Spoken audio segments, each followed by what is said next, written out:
screen. It's perfect. This is the way.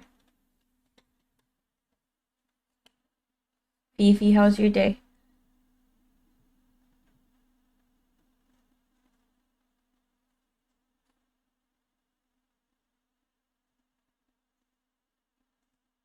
It might just not have like a full screen. Thank you, Chibi. Right. So apparently we're growing our grandpa. I don't know much more other than that. That's all I know about this game. So we'll find out.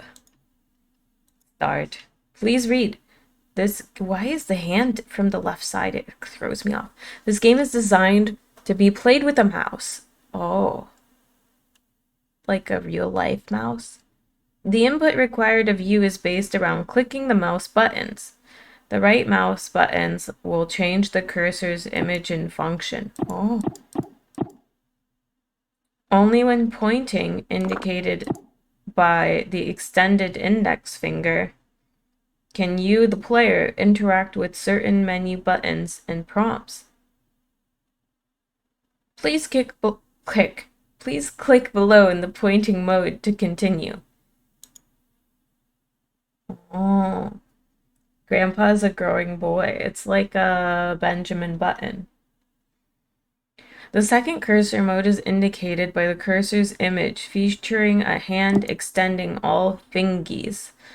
This mode concerns interacting with objects inside the world, mainly picking up an object and moving it into another position. To continue, please pick up the piece of trash on the right and place it in the trash on the left. Remember, the right mouse button will change the cursor's mode, but when holding something, the mode cannot be changed until the cursor is not holding something. And let's see, is this chat here? Throw the trash in the chat. There. That's it. There will be many situations in growing my grandpa that will require you to pick things up, place things, grab things, or give things. Don't be afraid to experiment, and keep an open mind about using your hand. Please click the button below to continue. This hand is making me feel a little bit weird. Remember, menu buttons must be clicked in the pointer mode. In order to expedite the cleaning process, you can use digits 1, 2, and 3 on your keyboard's number row at the top of the keyboard to reposition the trash can below. Try moving the trash can to the right of the screen. 3. Oh. Well done. Please click continue to move on. Huh. And please remember my oh yeah.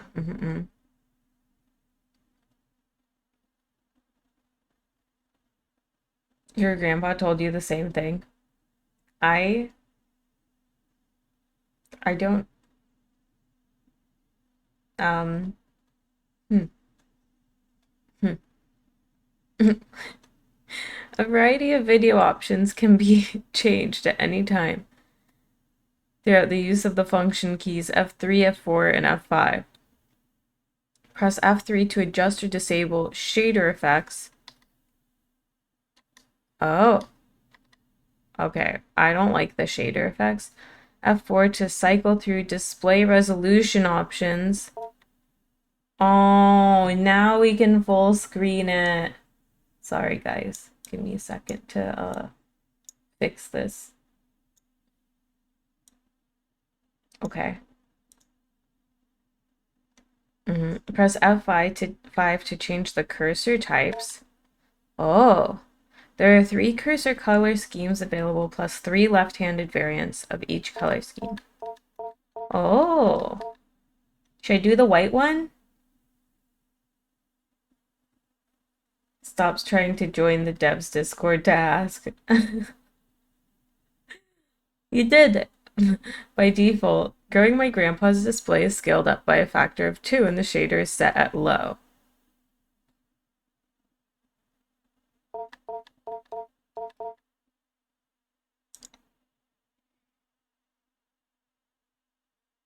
Uh-huh. Uh-huh. Hovering over the small... Okay, got it. This ends... Oh, thus ends the tutorial. I hope you enjoy entry number 2 in the game's Secret Games. Growing my grandpa. Infinite thanks to my patrons for believing in me and my work. We believe. F4 was the answer. It was. But not Alt F4. Just F4. Ah, week 1. I thought I'd turn the shaders off. What do you guys like? Low shaders? No shader? No shader is less hard on the eyes. When in doubt, F it out.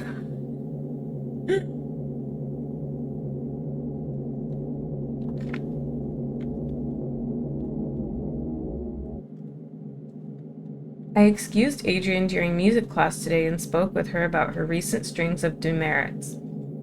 It was our first time meeting outside of our quarterly evaluations, and I believe it went well.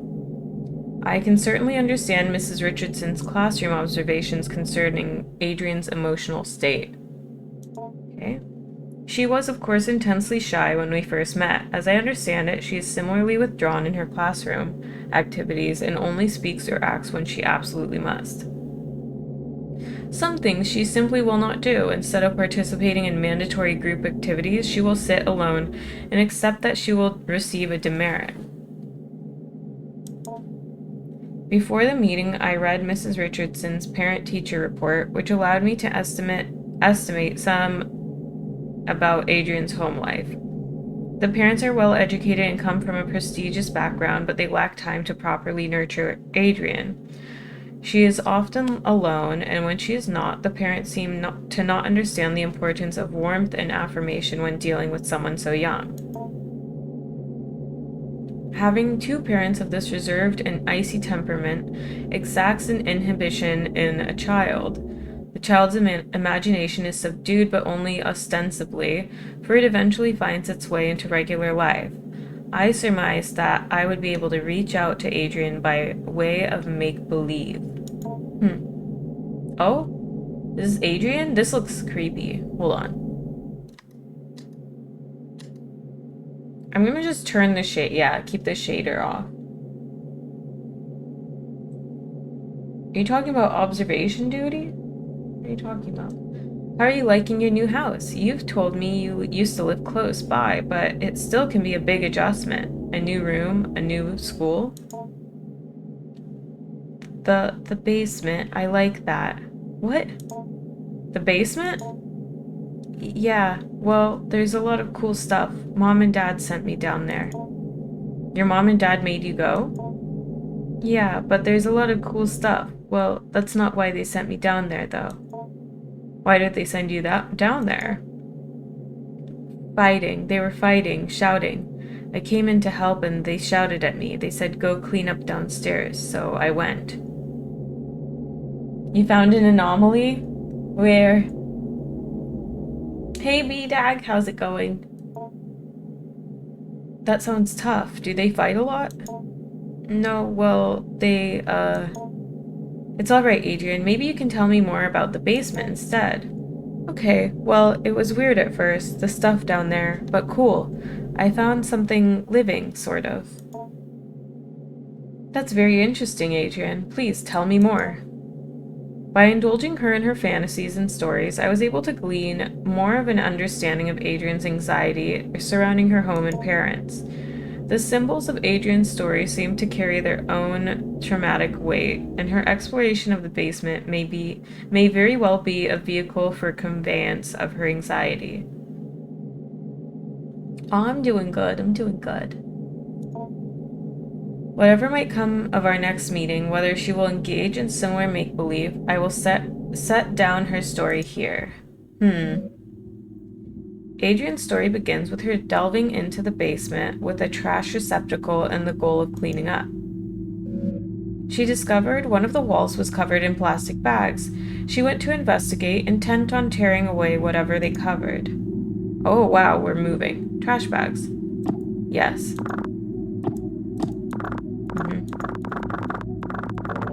Oh, hi.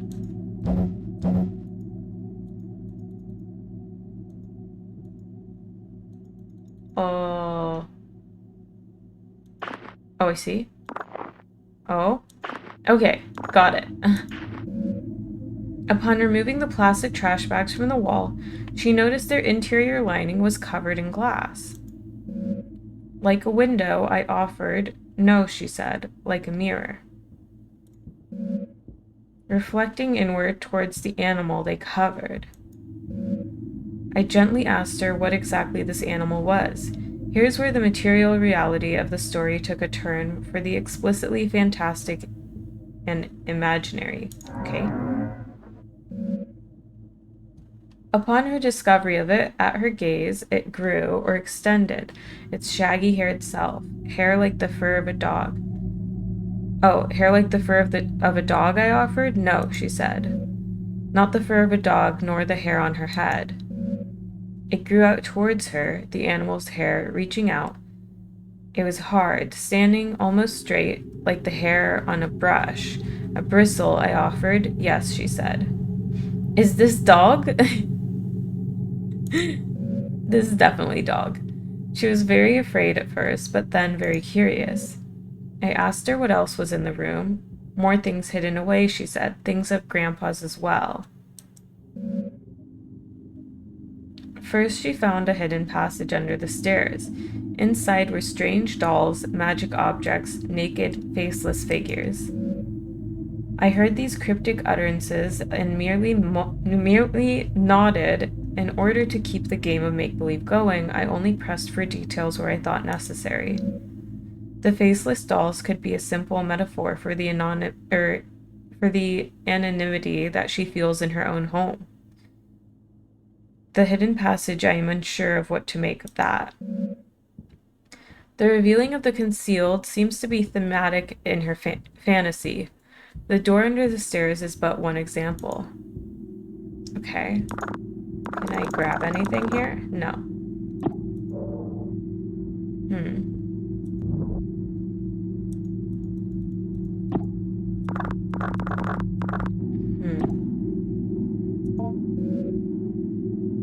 Why are you quoting fantasy? Oh, because it's real? The darkness of the shadowy corner unnerves you. You cannot explore here without some form of light. I see, okay. So we have to go the other way then. What is this? Is this a thing up here? No. Let's see what's over this way. Anything? Trash pile. Okay, yeah, let's go over there. And pick up some trash. No? No trash. No trash? Oops.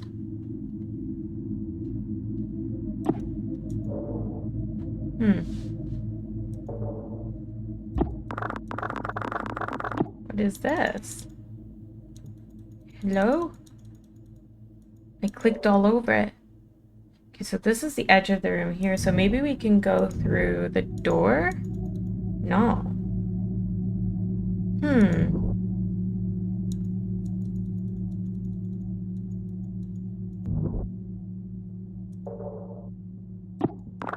Oh, okay. I see. Into the trash. You just had to click right on it. Once she removed the panel and found the magical hidden passage, she was very specific about what she took. She found a magic book, a magic doll, a photo of her late grandpa, and magic glue. Oh, that's a weird closet. Take doll. A slouching doll. Its material is rough and coarse. Search closet. Oh. Glue. All-purpose glue, not magical glue.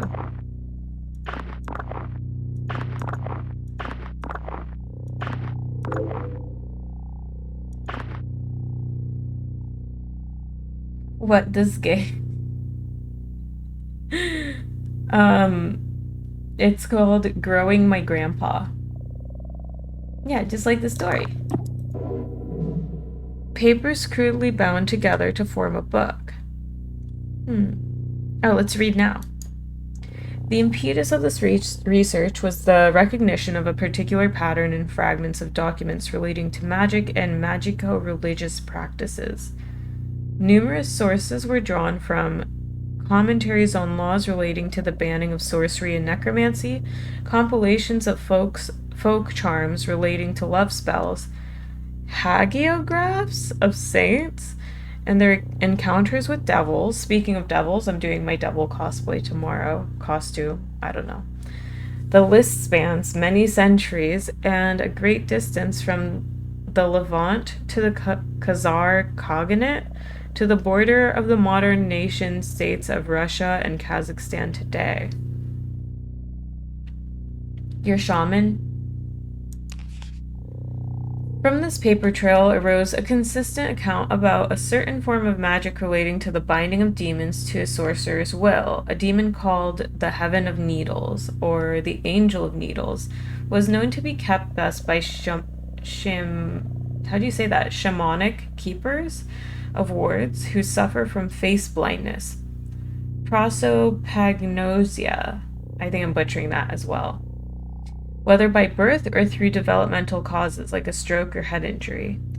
It was known to be extremely effective but terribly dangerous, so much so that it became outlawed several times and was generally a popular scapegoat relating to unexpected death.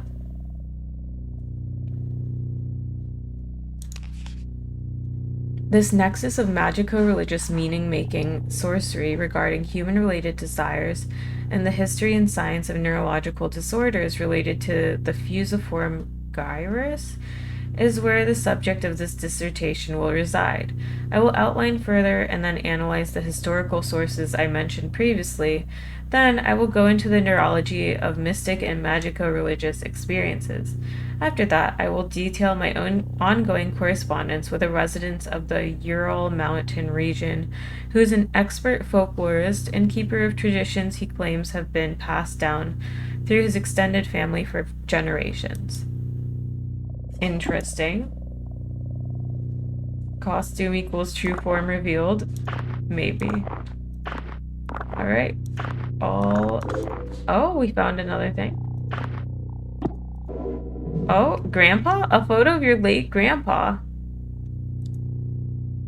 Mr. PhD. On the reverse side of the photograph, there is more text. Good luck on your trip to the Urals. Stay warm.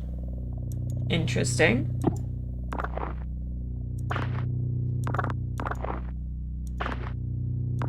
All the trash. We ought to pick up all the trash. All clean. This space will not be dirty again until next week. Who's just tossing trash down here? What does that mean? I interrupted to ask what she did with these magical, mysterious materials. Grow Grandpa, she explained plainly. And then without missing a beat, she continued on with her story. Feeling this was a potent symbol, I stopped her again to ask what she meant. Somewhat puzzled, I did not understand immediately. She explained slowly. Grandpa lives in the cage in the other room, the cage behind the door. They grew people in the cage. What? Grandpa what? We're playing as a child, but the narrator isn't a child, yeah. I think that's what is occurring here. The cage behind the door. Oh, the door.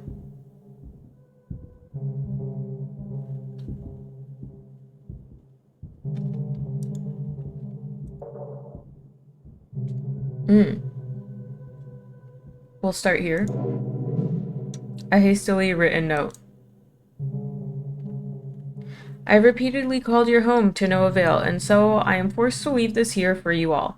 I found William sitting in the corner of the enclosure area, seeming severely concussed. Whiskers was gone, in none of its usual hiding places. What? I immediately suspected the worst. The project thus must be suspended for now. I am leaving up the usual mirrored coverings we use to keep the anthropoidic void sealed. I've done my best to lock up everything on such short notice. It is a hasty fix, but we will require some time to move to find a more permanent remedy. Yeah, anthropoidic void is no longer sealed. The alliteration in magical, mysterious materials feels good to me. Same. Right, let's see. I am honestly hoping you do not find this note, as I intend to lock the house down too. I intend to race off to you to retrieve your lockbox keys.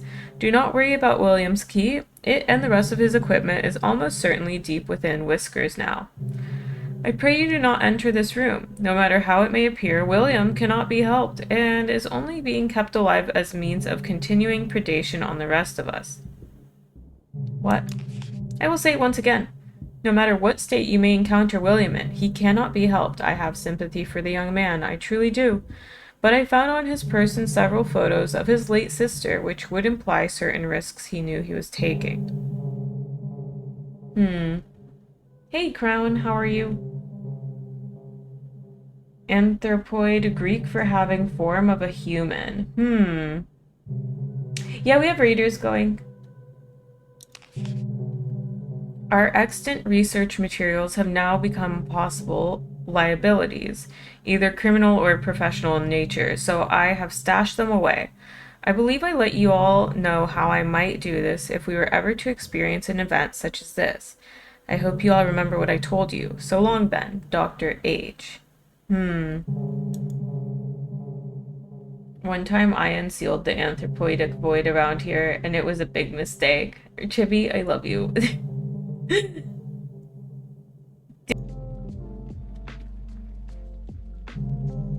Difficult to fit into a pop song. We gotta make it like a rap. Alright, we have 4 pages to read. A note on an experiment. January 4th. 1. For the sake of the university policy and the health of any future career you hope to have, you will abide by non-disclosure contract you have signed. By the non-disclosure contract you have signed. Do not break the anthropoidic vacuum without my prior consultation and approval. Any anthropoidic forms brought into the enclosure area must not be left unattended. When not in dormancy, the sample will attempt to take anthropoidic shells. Please see shell notes for more on that. Great. Thong Twista. Hey, Jelly, how are you?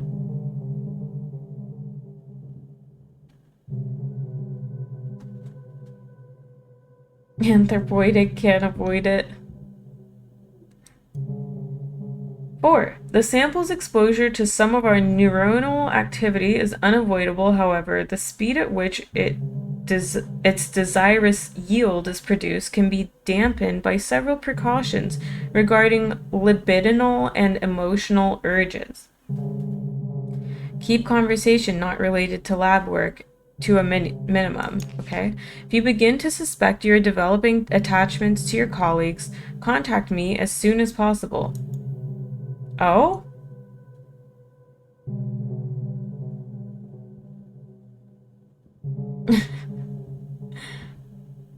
Wait. Okay, let's read this one. Ritual behavior with the sample, trading, bargaining will result in dismissal from the project. The precise mechanism of the exchange of symbols and gifts required for a requested desirous yield is not known, and even then, anecdotal accounts of excess are illegible, end in violent death. Oh. Regarding growth cycles, every time Whiskers regenerates and leaves dormancy, it is to be logged as a new propagation. The sample's bodily existence cannot be illegible, i.e., a part cannot be cut from the whole, so there can only be one living propagation. Propagations are to be terminated after 5 weeks. Any further development puts us at risk. Termination procedures will be posted and followed with extreme care. With all of that out of the way, I want to welcome you to the project. I look forward to working with you, Dr. Hart.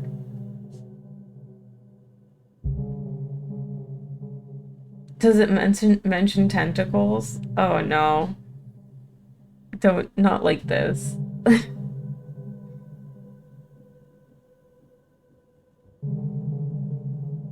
That's a nice desirous yield you got there.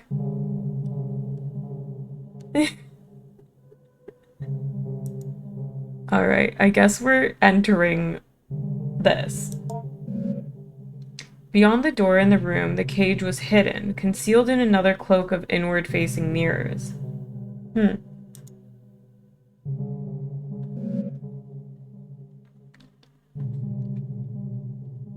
A hidden cage lined with mirrors, and it is strange, almost poetic, the elaborate fantasy of self-reflection, concealment, captivity.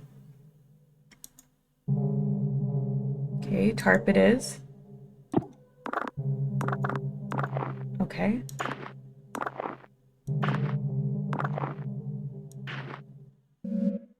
At the cage, she finally cast her spell, but it was confusing, she confided at first. She took the magic doll, the magic glue, and the photo of her grandpa, and she combined them, and she wished very hard. I can only assume in this fantasy that next her wish would come true. In what child's story would it not?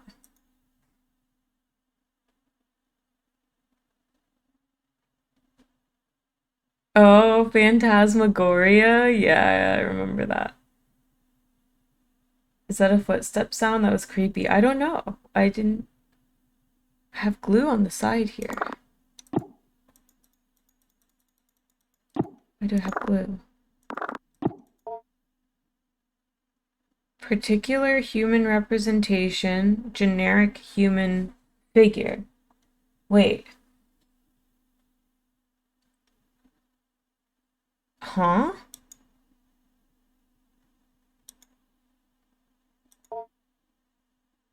Representation of grandpa, doll, glued together. A tangible symbol of intention and desire. Oh no, desirous yield.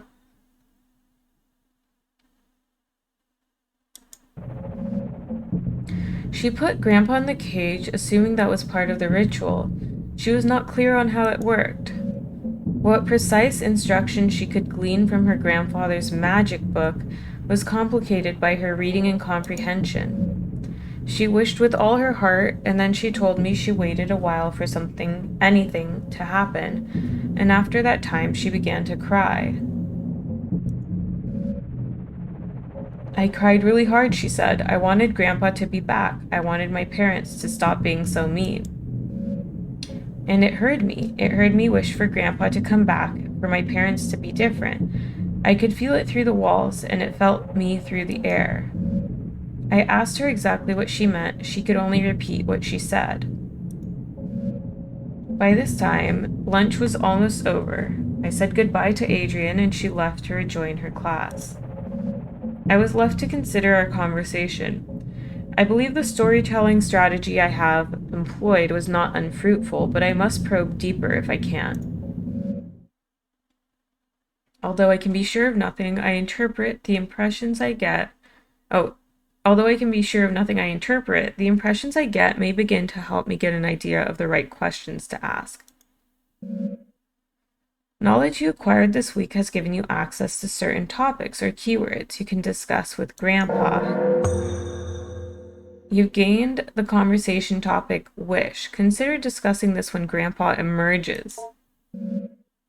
You've also gained the following keyword. Shell.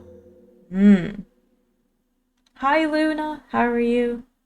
Heard of first-person games and third-person games? I'm pretty sure this is a second-person game.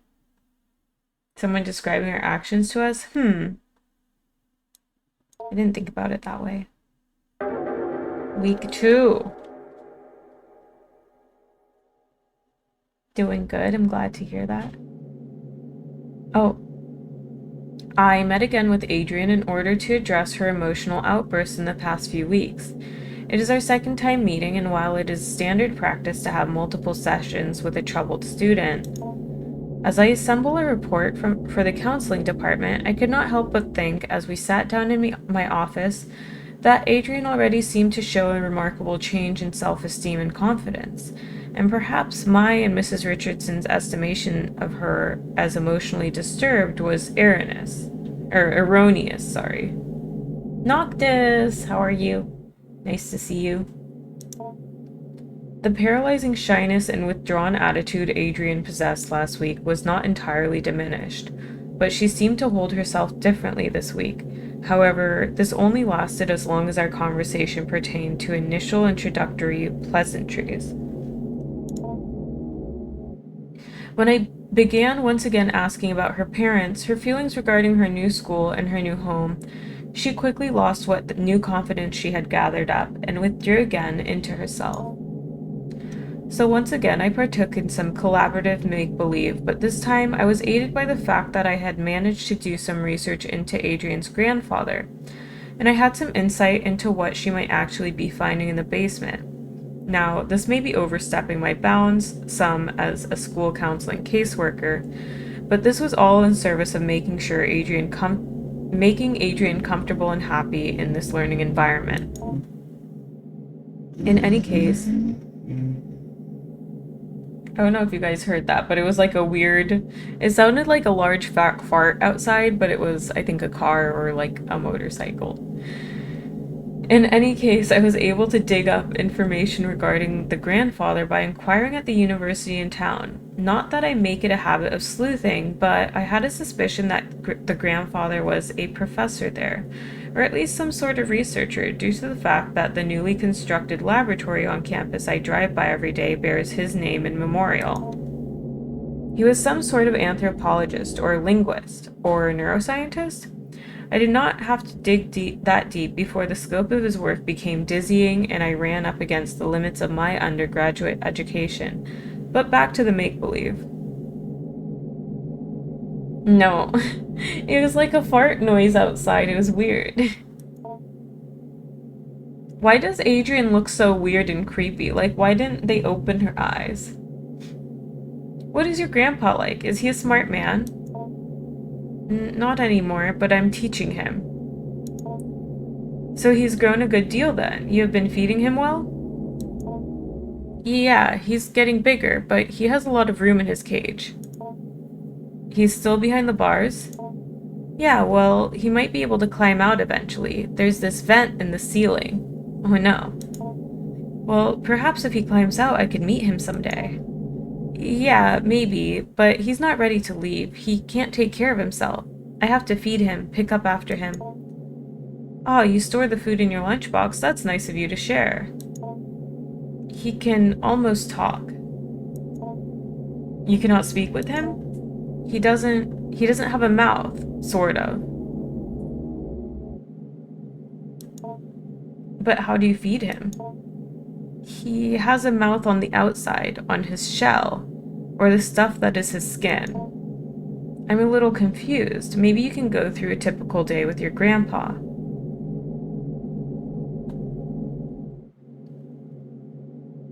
I'm pretty sure if a kid told the teacher about grandpa being in a cage, authorities would quickly become involved. Yes. I think so too. Luna, you're welcome. I'm gonna have the Centurion fixed a little bit because I'm not super happy with it, but we can get it looking a little bit better. Okay. I asked her to explain how exactly she goes about growing her grandpa, and Adrian began another tale. According to Adrian, in the week that had passed, much had changed in the basement. Alright, down we go. Oh, this must be the vent.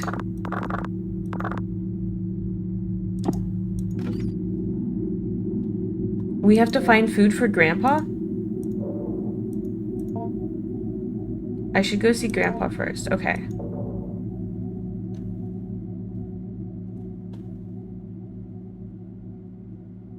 We have to keep Grandpa in a cage, else he will get stressed when we're at work and tear up the couch. Oh, man. Let's see, Grandpa. Wake Grandpa. It was scary at first, she said. The way he moved, the way the doll's skin covered him. I wanted to interject. This somehow seemed inappropriate, but I kept listening. When I look at him, she continued, when I think about him, he grows and moves. It's like he's growing for me. So he's growing bigger now? I asked. Yes, she said, bigger every day.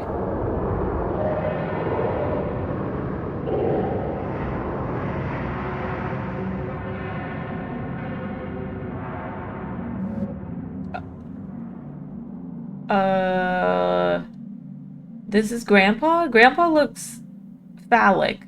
A little bit phallic. As Nana, how are you? You like the Lello? Thank you. Reminds you of your grandpa.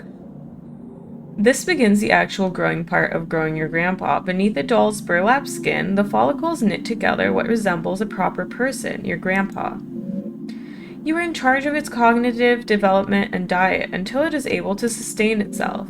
Currently, you are observing Grandpa. Please click the arrow back button below for a brief tutorial of your duties as caretaker. Here we can see a variety of options regarding growing your grandpa. Feed Grandpa. Acceptable foods eaten. Seek out things to feed Grandpa. We need 2 foods. Teach Grandpa. We need to teach him words, find vocabulary cards to help Grandpa speak. Explore the basement. Okay. Oh, we can save the game. Interesting. Highlighted in red are objectives. Need to find food. Got it. Some food will make Grandpa happy, others merely content. Some food will make him disgusted to the point of nausea. Learning material is also scattered throughout the basement. Right? Excellent. Go to Grandpa option will let you perform all actions directly related to Grandpa. Let you go over documents you pick up as the weeks go by. It's a good idea to learn about the work of the people who last occupied this space. Kitchen lets you search for food in the old refrigerator and prepare food for Grandpa if need be. Help will replay. Only have one save file at a time. Got it. Exiting and relaunching the game will allow you to load your save file from the main menu. More buttons may or may not appear depending on your development of Grandpa, so watch out for them. Take care to explore the basement at your leisure. However, due to the entropic nature of clutter and trash, different weeks may allow you to find things you had not previously discovered. Good luck. Why don't we save? Good. Eating pizza. Oh, pizza sounds so good. Maybe I'll have pizza tonight. Ezra had you up at 3 this morning, so you got to chill with Shark and Walker. Nice. Yeah, I like when I get in bed and I'm like, it's late, and I'm like, who's on Twitch? And it's always the Australians. Grandpa wants less nuts, seeds, and grains, and more flesh of the unbelievers. I'm willing to feed Grandpa the flesh.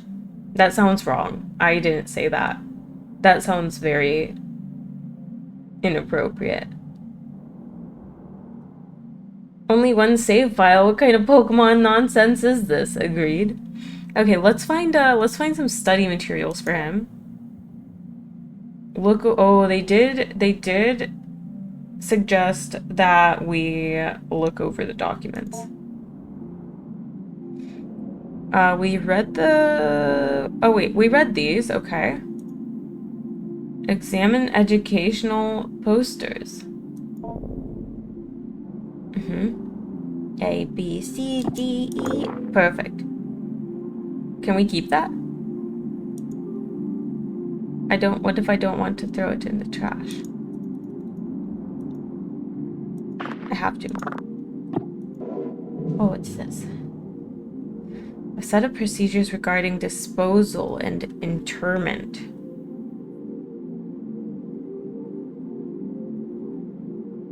Oh, some D&D person was there?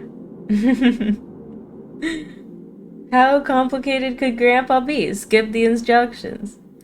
We'll just quickly read through. The researcher will seal off the enclosure bars, ensuring minimal gas leakage during the later fumigating process, and then retrieve the burn barrel and place it near the enclosure.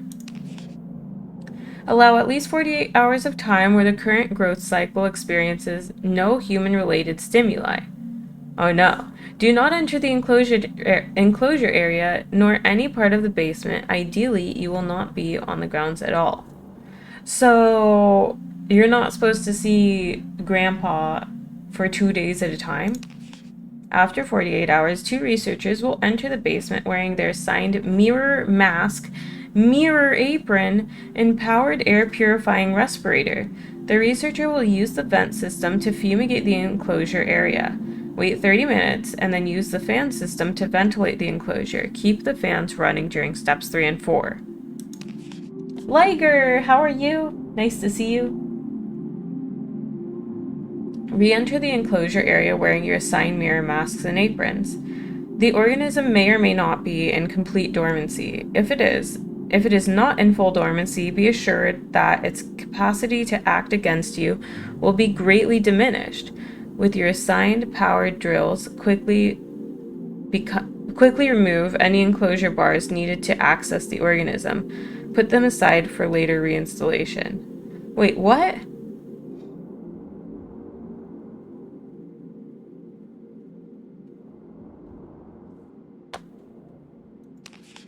Put the organism into the burn barrel, incinerate the organism thoroughly, wait for any smoke to be properly cleared by the fan system. Turn off the fans. One researcher will retrieve the nucleus from the ash and place it into the mirror box. The other researcher will sift through the ash and place any other substantial remains in the biohazard bin in the room outside of the enclosure area. The bin is locked for safety purposes. The code is 323245. The researchers will fill out a termination form and leave it for Dr. Hart. You have gained the conversation topic, biohazard bin. Anything else? Oh, crap, I clicked out of the game. Huh. Okay. Cool, thank you for writing the code. Search file cabinet 1. Oh, so much trash.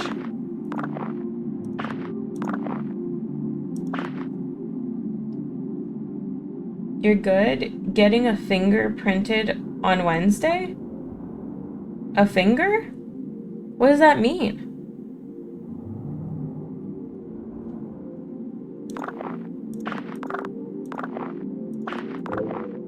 Is that cashews? It looks edible. Grandpa might like this. Or will he?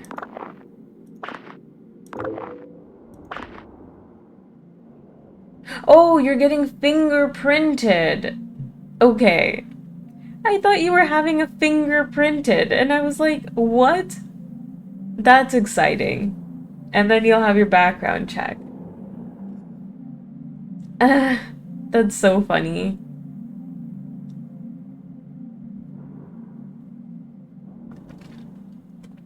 I was so confused. An account of an acquisition. It was said to pass from one family of steppe people to another, but pressed on its ultimate origin, illegible, somewhere to the south, coiled in a bowl covered in incantations, buried upside down by a graveyard, a common late antiquity demon trap.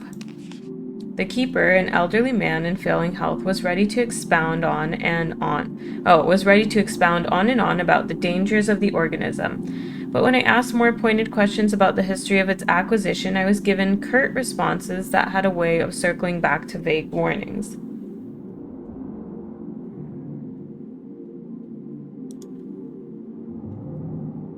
You'll be on record now. I've been fingerprinted for almost all of my jobs. Not all, but you have to for dental hygiene. And then I used to work with kids, so you had to for that too.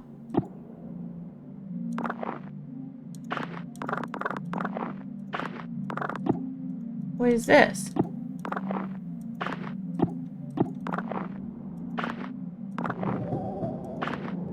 All clean. Okay.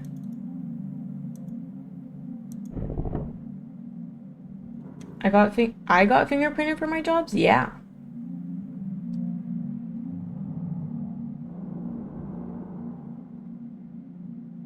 Oh, yeah, my mom doesn't have fingerprints either. Because they're all like smoothed away.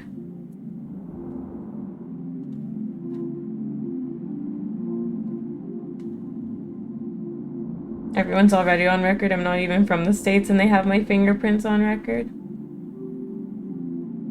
My favorite thing when I go to the airport is how many times I'm pulled over for like a random extra check. And I'm like, is it because I'm Middle Eastern? Is it random? Like you know when like the people like and I'm TSA pre-approved. So I had like an ultra background check so that I can like just go quickly through security and I'll still get like pulled over and they're like, "Oh, just a random check." First time getting fingerprinted for a job. Volunteer work at a daycare. Yeah, absolutely. They should definitely fingerprint people working with kids. We did we search cabinet 2? No. Okay. This is some hot garbage.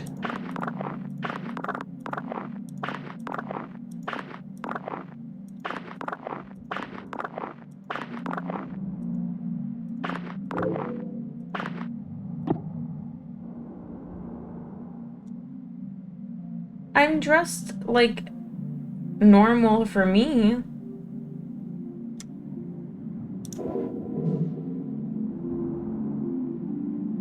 Linguistics module. Grandpa. Teach Grandpa this word to read the note of past educators. Or read the notes. Oh, okay. We'll teach Grandpa. All clean. That was 3, right? Medical imaging device. What this? Oh. Maybe we'll have something we can look at later.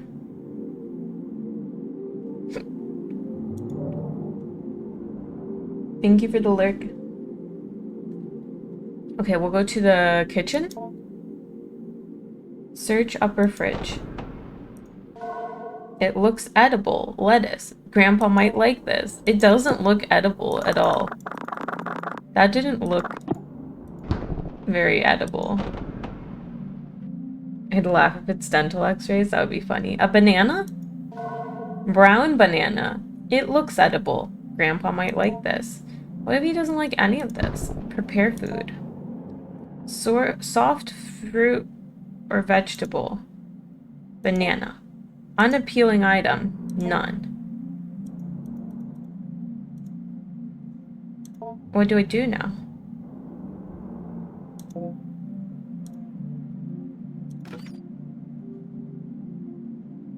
What do I do once I've prepared the food?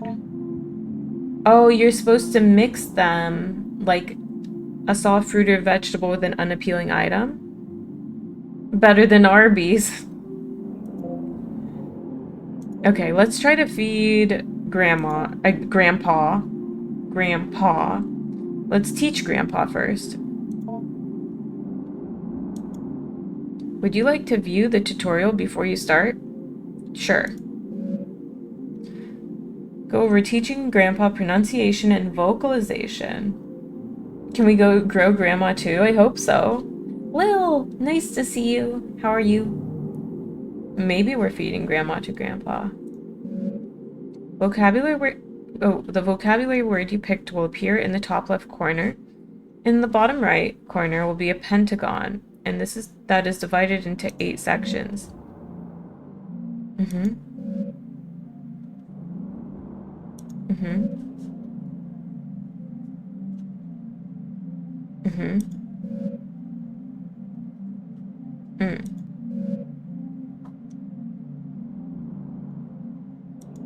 Mm.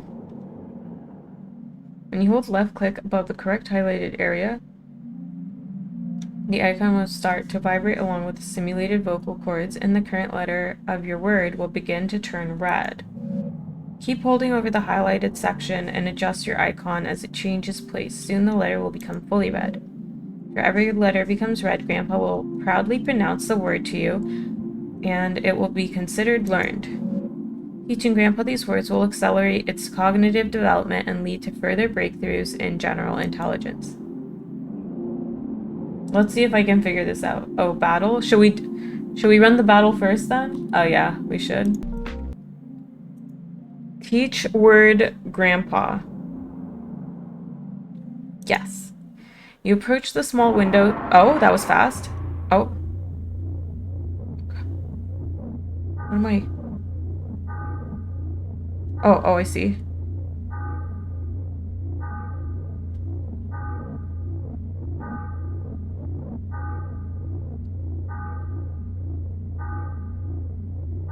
I'm trying? Oh, hold down right mouse button if you wish to end the lesson early. No. Oh, I see. Crap! No! No, we need... How do you teach Grandpa? Hold on. Shit. Teach Grandpa. Grandpa. Yes.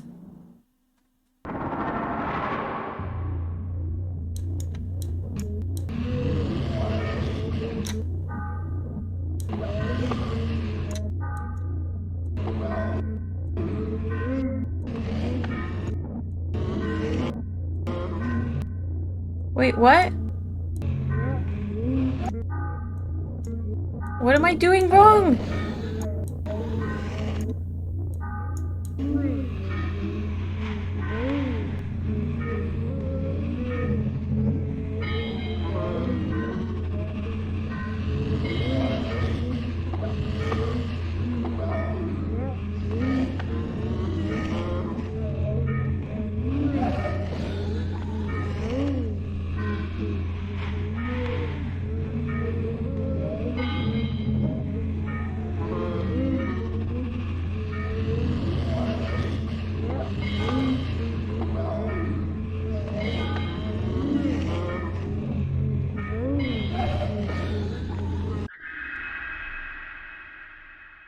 Deep within Grandpa's strange membranes phonate confidently. Grandpa. Okay.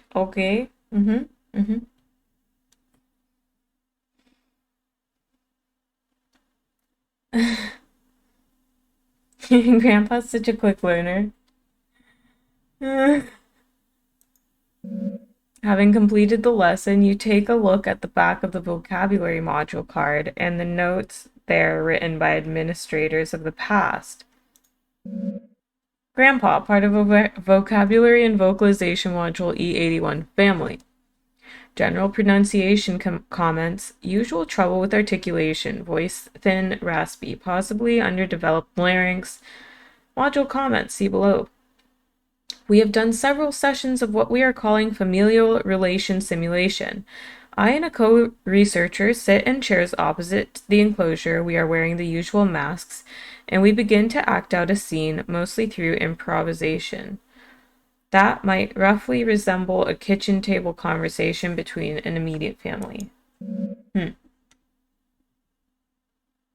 My membranes phonate confidently too. Repeated trials would reveal, although our simulated conversation was purposefully vague and unspecific regarding persons and identities, we would only address each other as brother, father, sister, etc., etc. It soon became apparent the encoded information and associations we unconsciously drawn upon when hearing and speaking these words was picked up on by Whiskers and its psi-type field of reception and interpretation of brain-mind event semantic content. My co-researcher, William, noted this in a simulation where Whiskers was given a role as a sister and he as a brother. I was the father. Whiskers began responding to certain prompts with unusual specificity, as well as a general pattern of timbre of speech that continued with unusual consistency. Hey, Schmurder. How is it going? Holy reading.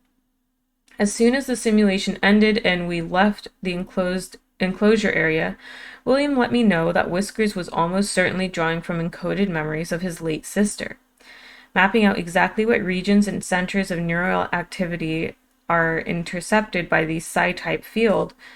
By the psi-type field, it will take extensive neuroimaging that we do not have at this site. Currently, we only have less precise, portable equipment.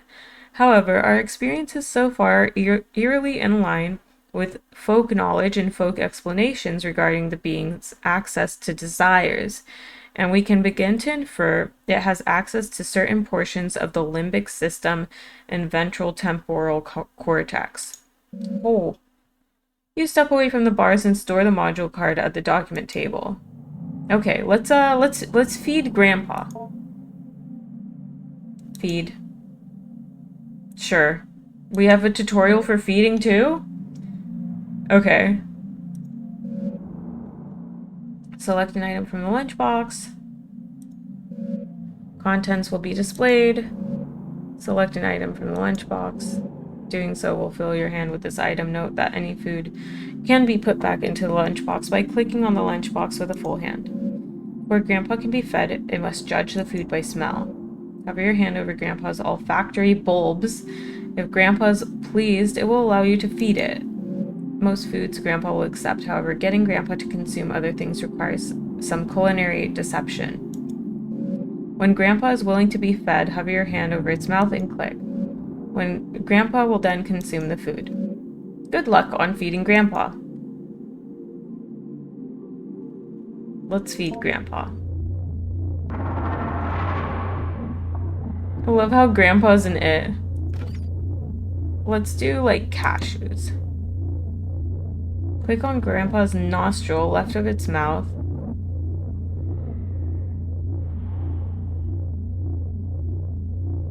Where's its mouth?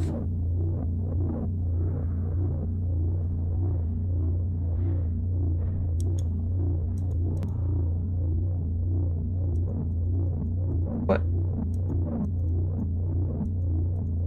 Where is his mouth?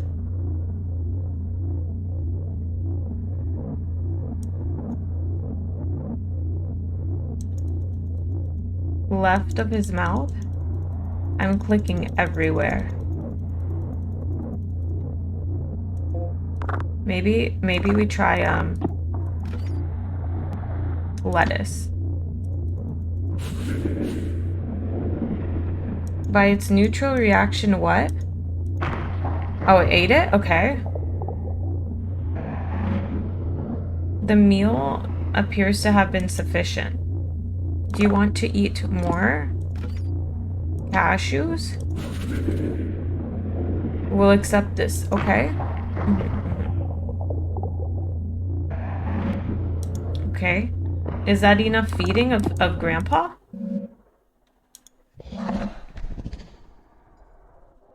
Grandpa grunts in appreciation and locomotes towards its favorite corner. Feeding summary. 2 times digestible food, 0 times other. Should we feed Grandpa the banana or save it? I don't know how it works.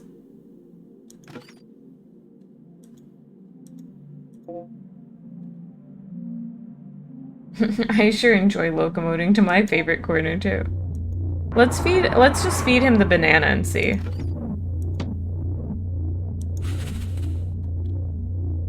Such a mediocre meal? Alright. We're done feeding Grandpa. Let's attempt to... Aw, clearly disappointed in the lack of sustenance. Aw. Dejectedly locomotes back to its favorite corner. But it said he was full. Okay, let's try to communicate. This game does have the best vocabulary. No response. Okay. Observe. You examine Grandpa, noting its movements, respiration, and general mood. Grandpa seems sort of sluggish and bored. You get the feeling it may be more content and readily cooperative once fed and taught a word or two. I did. There's no more words. Wait, there's more trash? I thought we threw away all this trash.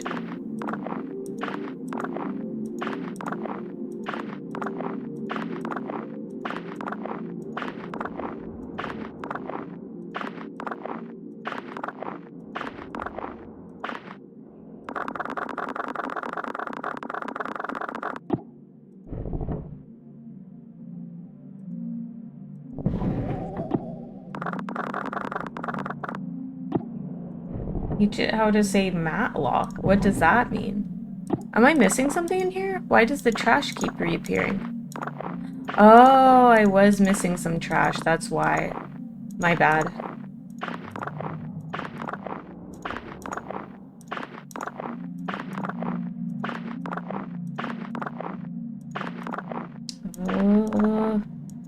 Da, da, da, da, da, da.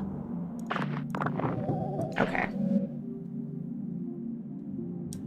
Oh, there's a secret. We didn't see this before. Notation regarding sample exoskeletons.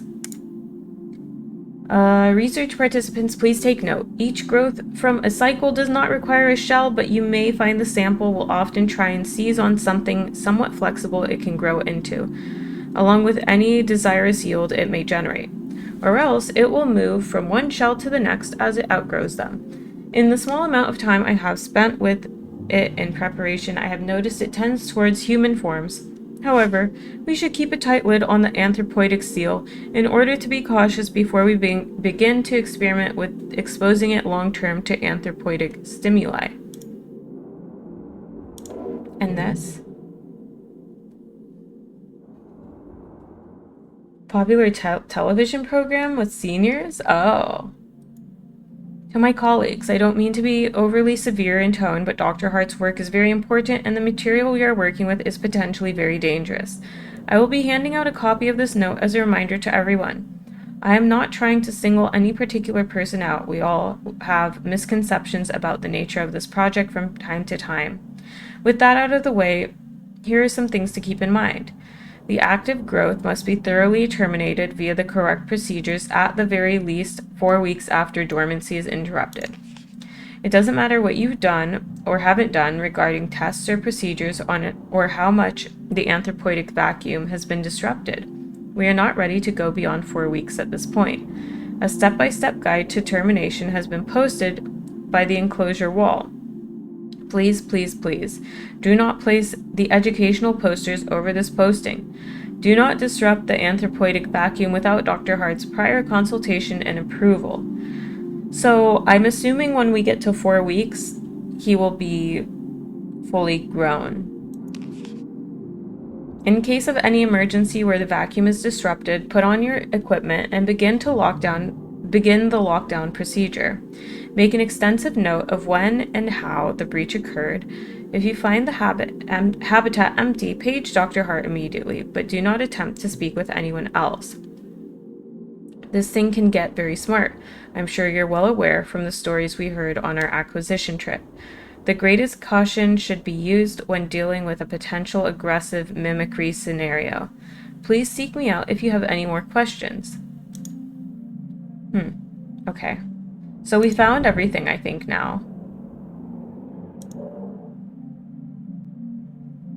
Is there something else we need to do? Oh, wait. Teach Grandpa. Oh, we need to teach him another word. Oh.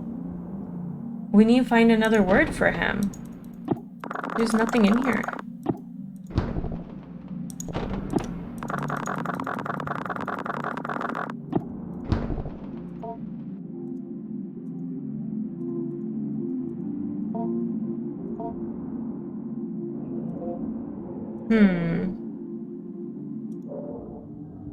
Okay, we can explore more of the basement. Examine trash pile or bulbous growth? We'll do the trash pile first. What is this? Corroded battery? This isn't really food. Grandpa might eat it, however. What? You want to try and feed Grandpa a corroded battery?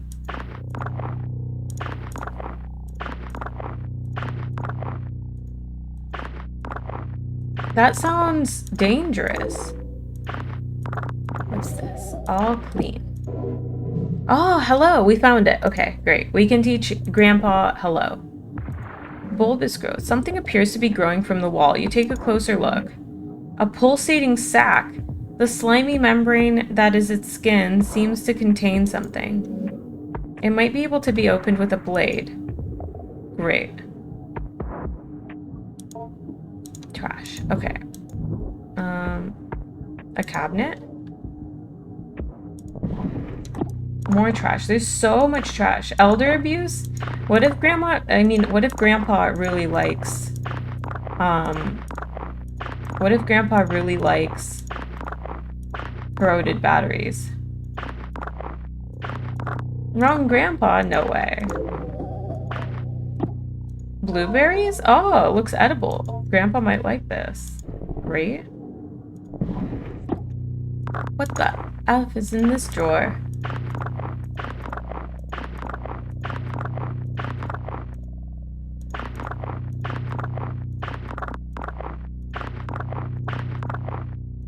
Dr. Outlaw, how are you? How is it going? Okay. The account of an acquisition. Before we began, he had us all cover our faces completely. An earthenware pot was illegible, and on the inside, as we stole brief glances at it, we could see the interior was inlaid with mirrors. The blank gave it small pieces of dough, spoiled food, chicken feed, illegible, keeping it content. The keeper gestured towards the small bag where the food composted, and told us to be careful not to feed it any meat. I asked if rotting food was enough to sustain it, how it might get nutrients from any of this. The keeper regarded me seriously and said it did not matter what it was fed. The act of feeding itself was what mattered. The act of feeding flesh is another act, however. He then gave me another series of grave warnings regarding not keeping any animal-derived foods where I might be keeping it. Oh. 1x points, thank you for the follow. So we can feed it anything.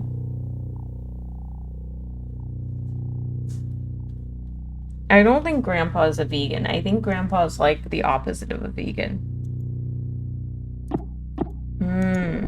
So feed Grandpa meat. Oh, we need a key. Okay. Trash pile. Oh. A folder full of radiographic images? Oh, we can put this in the study thing.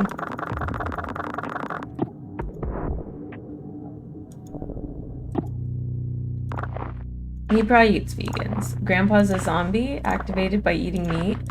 I don't think it's a zombie. I think it's like some kind of like entity. Fiberglass insulation? We really gonna try to feed Grandpa fiberglass insulation? I feel like we shouldn't feed him bad things. We want to keep Grandpa healthy and happy.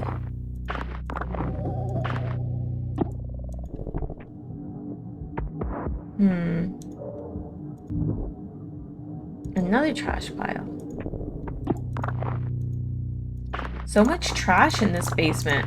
Who comes down here and throws all this trash? A simple paper doll. Ah, okay. Perfect.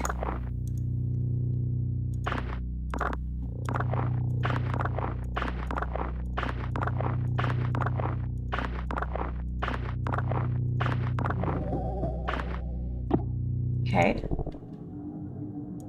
Well, then I think that's... The darkness of the shadowy corner. Right, we need a flashlight. Okay, let's go, teach Grandpa another word. Also, let's go to study corner first and view those radiographs.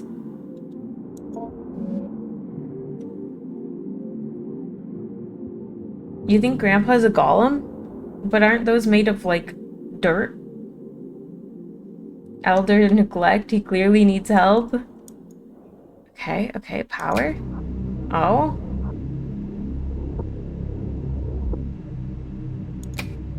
Oh, holy notes. Holy notes! Oh my god, there's like 30 pages of notes. This is crazy.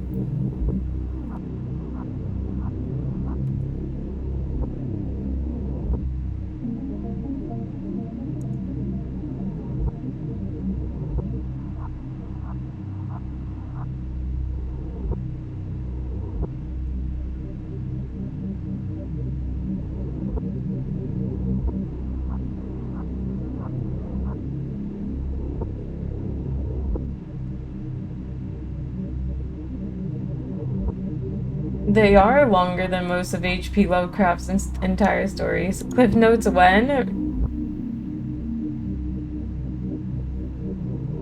So this is just saying that, like, someone, Daddy Dagoth, how is it going? So it sounds like someone, are you enjoying the best game ever made? It's good. I like it. Someone was imagining Jesus Christ, and then Grandpa turned into their imaginative form of Jesus, I think. Whiskers, needles, quills, whiskers more accurate.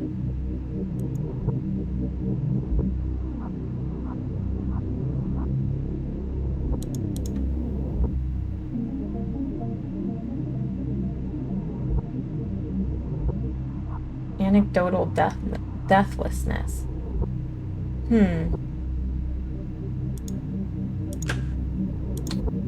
What is this? I can't find any better word.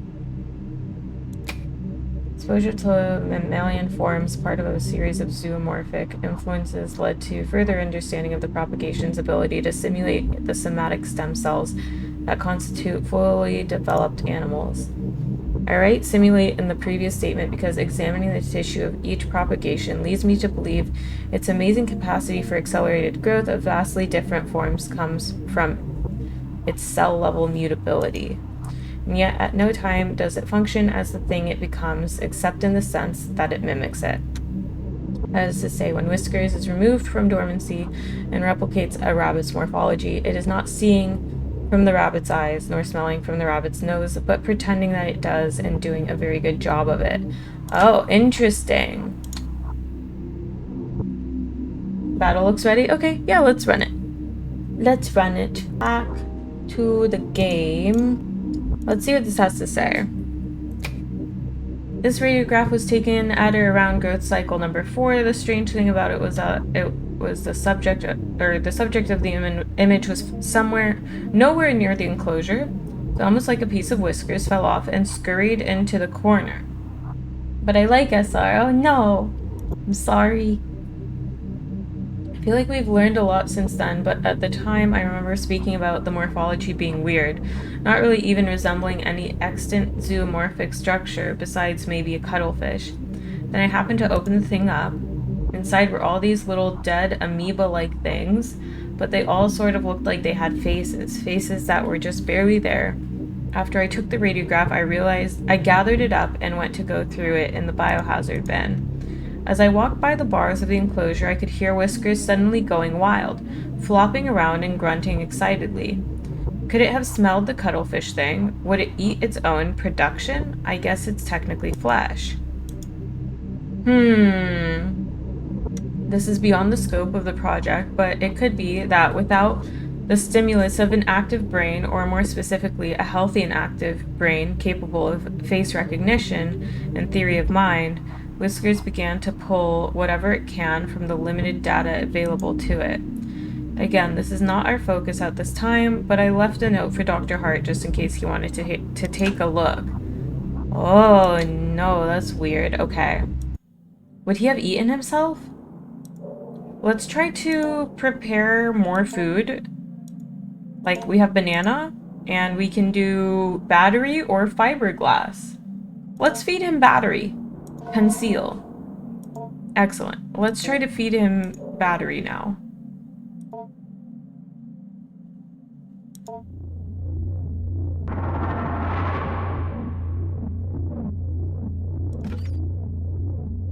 Concealed battery. Too full to consume. Okay, so maybe not now. So let's teach him a new word.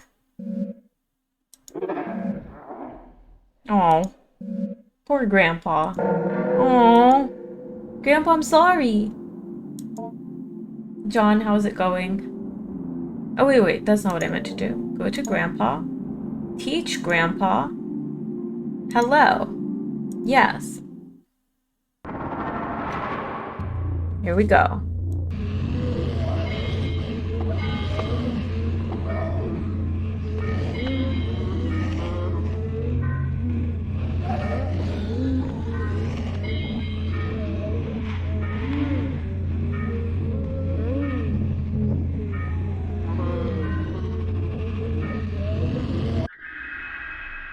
Deep within Grandpa, strange membranes phonate confidently. Is that hello? Hello. Having completed the lesson, you take a look at the back of the vocabulary module card and the notes written by administrators of the past. Sloppy articulation. See below. We are already encountering some difficulty as Whisker's subjectivity is so much determined by a diverse and dynamic array of influences. It attempts to mimic the thoughts and desires it passively intercepts, and these imitations go on to structure the basis of its identity. Only later in Whisker's growth cycle does it begin to form an identity or identities that are coherent and capable of resembling a sane, rational human being when engaged in conversation. One must imagine how hard it would be to converse with someone who is not yet oriented in one particular way towards who or how they are, because they might have 20 different honest answers to those questions, all of them mixed and muddled together. Because of this, we have started with the basics of conversation: greetings, partings, identifying one another, forming questions, etc., etc. It is fortunate Whisker's growth, number 19, I believe, has developed a mostly accurate human mouth simulation. Hello was a bit of a challenge in the previous growth, as it had failed to develop an adequate organ to act as a human tongue. Happy holiday weekend? Yeah! Let's attempt to communicate. Grandpa accedes to your request. It approaches the bars and begins to unknit its skin. The inner Grandpa, though still not fully formed, is revealed. It may be fruitful to speak with it if it can respond. Ask about wish.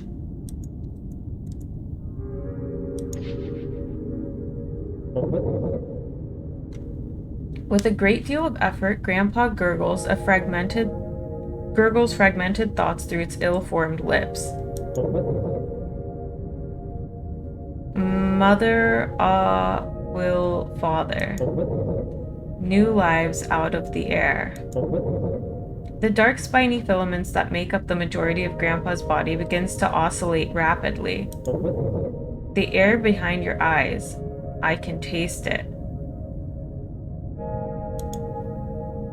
Uh-huh. Ask about Grandpa's shell. With a great deal of effort, Grandpa gurgles fragmented thoughts through its ill-formed lips. Skin, my body. All human skin around me. Give more. Grow more to fit. We need to get Grandpa some skin. Ask about the biohazard bin. With a great deal of effort, Grandpa gurgles. Okay. However, it fails to produce more than a wet and frustrated sputtering noise. Goodbye. Grandpa silently ascends back into its shell. End week. No, it's not Frankenstein, it's Grandpa. Getting some Eraserhead vibes. Like from My Hero Academia? What's Eraserhead? Let's end the week. Weekly summary. Oh. Food acquired. Documents acquired. We acquired a lot of stuff. Knowledge this week has given you access to new conversations. Language. Week 3. Eraserhead is a 1977 David Lynch film. Ah. The game's it's a little morbid. I like it. It's nice. Mrs. Richards approached me the other day in order to remark on Adrian's development. She noted how much more at ease she appeared when called upon in class, or when asked to participate in group exercises. I told her I had seen this change happening as well, and that as much as I would like to take credit for it, I can only guess dimly at what might be reshaping her attitude. Richards posited that it was perhaps Adrian's family moving into their grandfather's property that caused the change. It apparently is out of the country in a wooded area full of wide open space and far from the bustle and noise of the city. The grandfather, Dr. Jacob Hart, had jointly purchased the land with the university he was employed with and began constructing what he was intending to be a satellite campus for a burgeoning, I'm butchering this word, aren't I? Psychological anthropology program he had a hand in establishing. Only one building ever ended up being constructed after Dr. Hart died in a car accident when driving back from the property one day. Eerily, almost at the exact same time, a grad student who was assisting Dr. Hart on some sort of project at the property vanished without a trace. I did? Okay. Hi, Nature Void, how are you? The property sat in disuse for years as it was tied up in legal battles between Dr. Hart's next of kin, the university, the vanished grad student's family, and other students Dr. Hart was working with. Eventually, the case was settled out of court. Only recently did the property fall into the possession of Adrian's mother. Obviously, I was not going to relay this whole tragic story to Adrian, who, for all I know, believes her grandpa to still be living in the basement of his home. Besides, I thought she might already know all of this. Perhaps the elaborate story she was constructing was her own way of escaping the morbid details of a life, or perhaps lives, cut short by the cruel force of fate and cynical adults who squabbled in the aftermath. I determined perhaps that the storytelling she was and continues to engage in should not be encouraged by me, at least not in the way I went about it before, where I made active inquiries into her strange fantasy of a semi-sentient ball of skin. Hey Yesh, how's it going? Adrian, wait, huh? You're 60% right now? Is that good or is that bad? Puppet, thank you for the lurk. When I saw Adrian did not bring up her grandpa or ask questions about his growth, Adrian could not stop talking about it. Oh, when I saw Adrian, I did not bring up her grandpa or ask questions about his growth. Adrian could not stop talking about it, however. I had no choice but to weather her bizarre and enthusiastic effusions about her new best friend.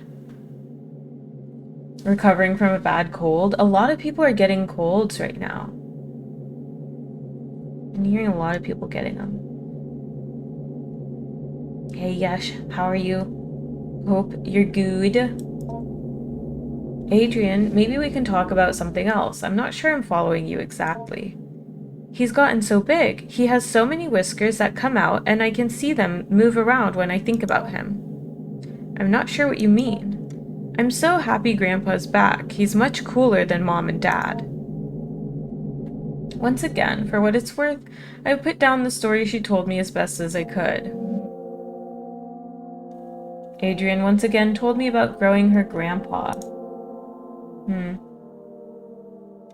Let's explore out here first and see what we can pick up.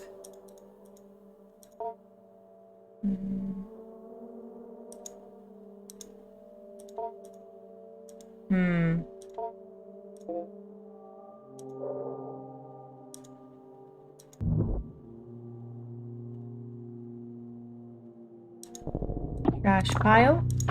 Let's pick up some trash. Ooh, kiwi? Huh, Grandpa might like kiwi.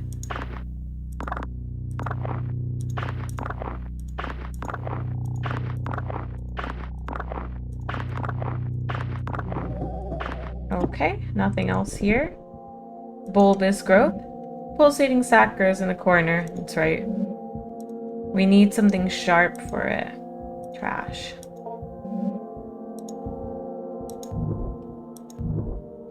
Cabinet. Anything in here? More trash. I really want to know how trash just accumulates like this.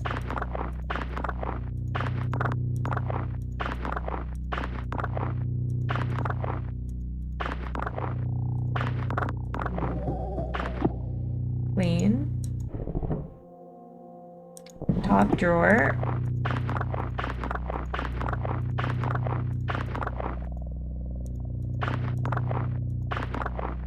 Should I save? I wonder if I should save. I don't know if there's a point though.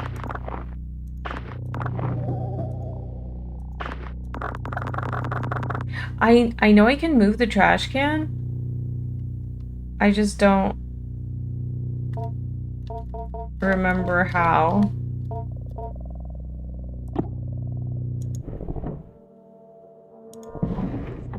Oh right, we don't have the key for this yet. I don't remember how. Oh well. Trash pile. Search the painting again.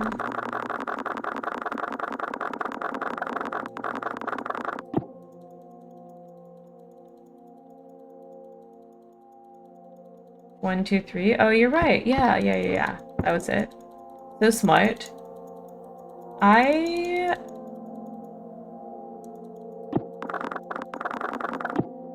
can't seem to click on anything.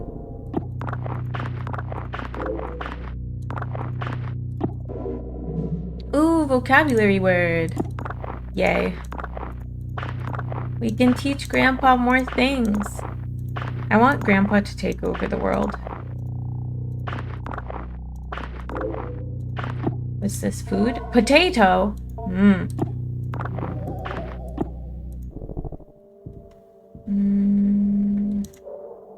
Anything over here? Waste here smells particularly strong. I wonder if there's rotting flesh anywhere.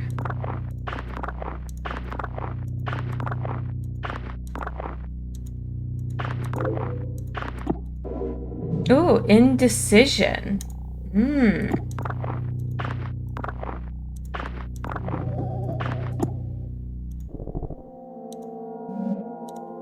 Another sack of bulbous growth. Okay. So we really gotta find something sharp.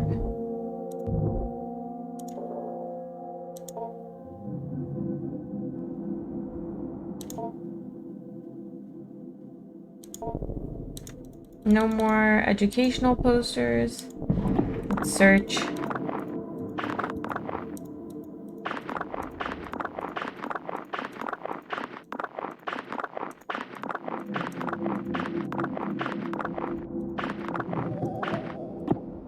Nothing in here. File cabinet 2. I wonder if anything will spawn in these again or if it's like just done.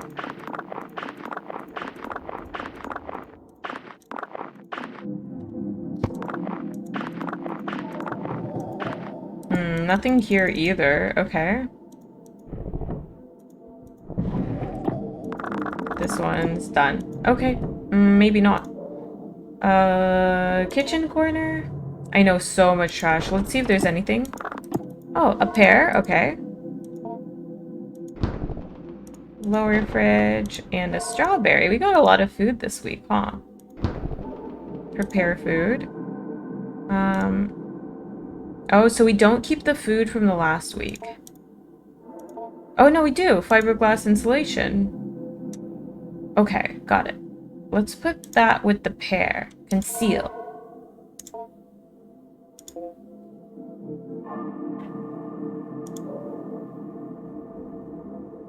We'll go to Grandpa. Should we, let's teach Grandpa first, and then we will, feed him. I wonder if there's, like, multiple endings for this game. Like, if you do certain things or don't do certain things.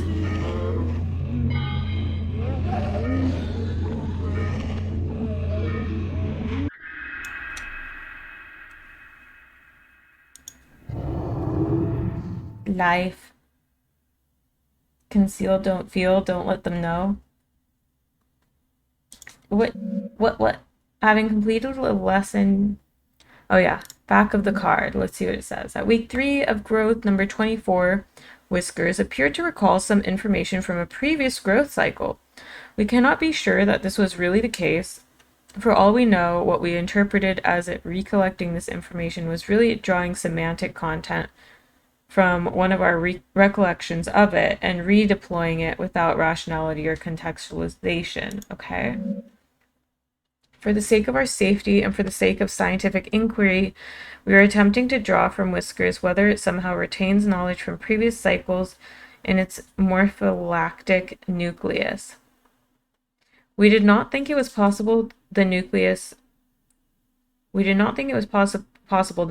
though complex and incredible in its regenerative abilities, was capable of this, and that the nerve network that grew from it made up the base of Whiskers' mind. And so we are now attempting to ask Whiskers as best we can if it has ever died, or what it might remember if it did.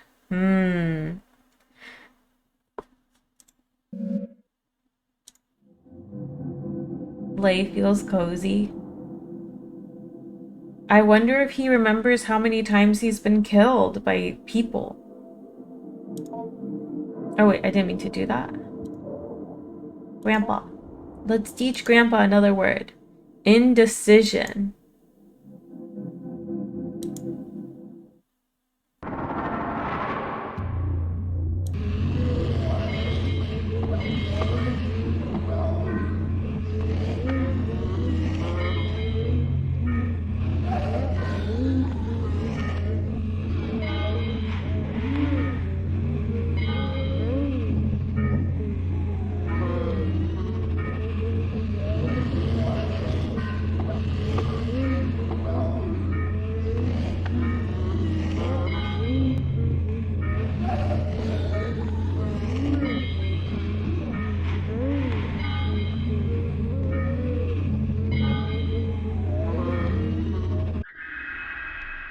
Okay. That one sounded pretty good. As Nana, thanks for wasting a point. Okay, let's look at the back again. Articulation problems, possible trouble with diphthongs. What the heck? They're introducing the latest growth of Whiskers to more subtle social cues and testing its ability to judge mental states of participants in conversation. The semantic content that flows to Whisker via its psi field is still becoming muddled and slipped without distinction into conversations, although our intention of instilling in it a solid theory of mind will perhaps make it begin to understand that we do not know what it knows or know what we are without our control sending to it. One would think a theory of mind seems to develop as a part of its maturation process. In order to hunt sapient beings, it must be able to deceive them. In order to deceive them, it must be able to make certain metacognitive judgments. For example, if their deception appears to be working, or how one ought to be deceived.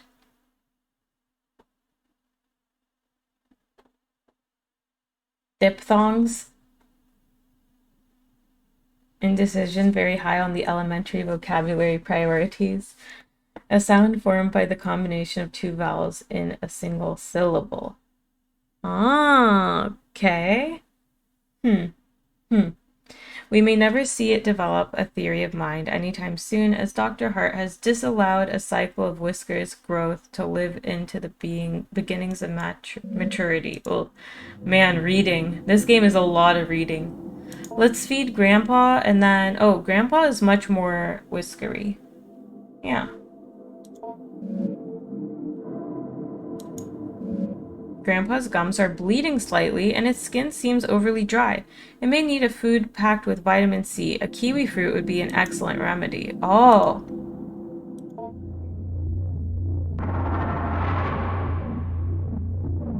Let's give him kiwi.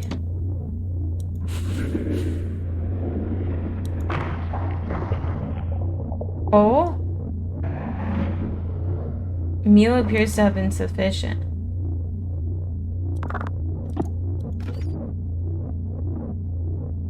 Maybe we should give him a potato.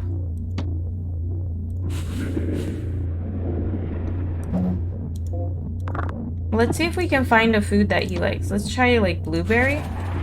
Finds this palatable. Oh.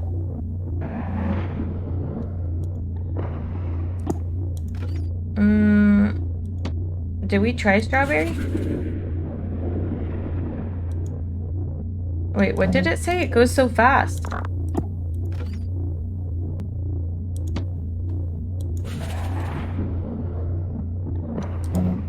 No. Oops.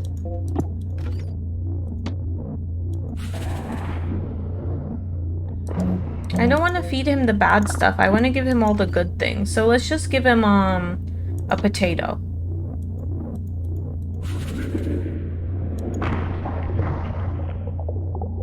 Emperor Oval, thank you for the follow. Okay. Does he want more food? Perhaps if he had something more appealing? Is that what it said? More exciting. Like human meat? Grandpa grunts in appreciation and locomotes towards its favorite corner. Okay. Let's, attempt to communicate. Or we can observe again. Okay, cool.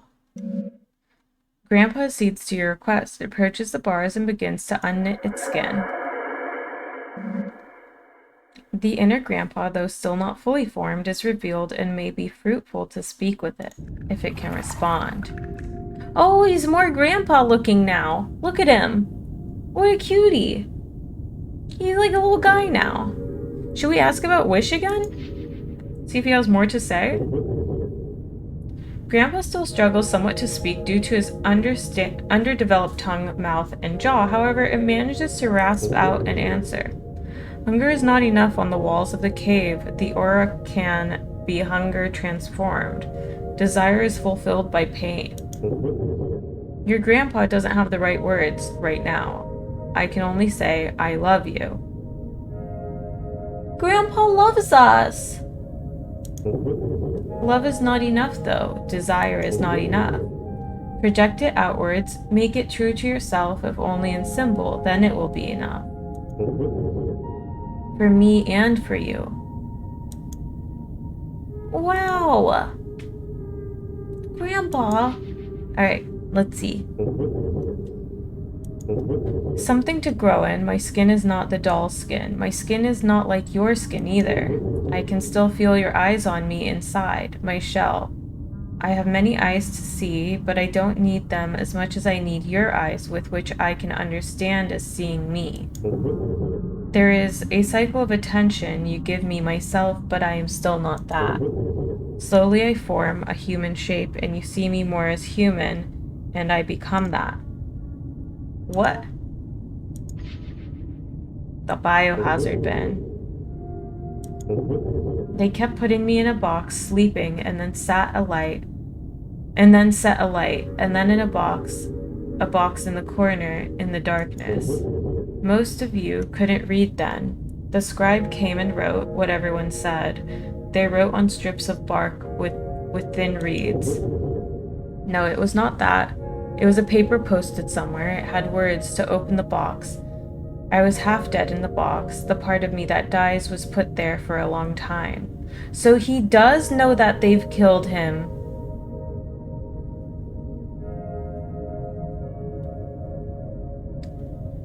I'm not fully sure, Zaf. I think that since we've read all this stuff, he might just be taking the information from our brain because we know all of this information already. I don't know. I don't know if he remembers or if he just knows the information because we know it. That part of me and other things they threw in, a refuse pile, papers they discarded.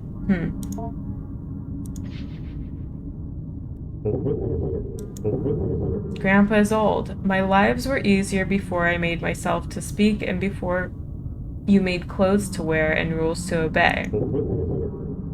Your grandpa remembers. I have learned much in many lives and deaths. Keep speaking with me. I love talking with you and learning from you, and it helps your grandpa so much. Soon I will be everything you would like me to be. Grandpa silently ascends back into its shell. Okay, I think that concludes this week.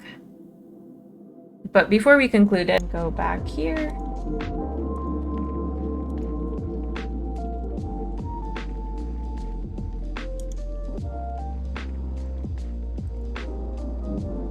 Okay. So let's save the game, I guess? Yeah. And then we'll end the week. Yes.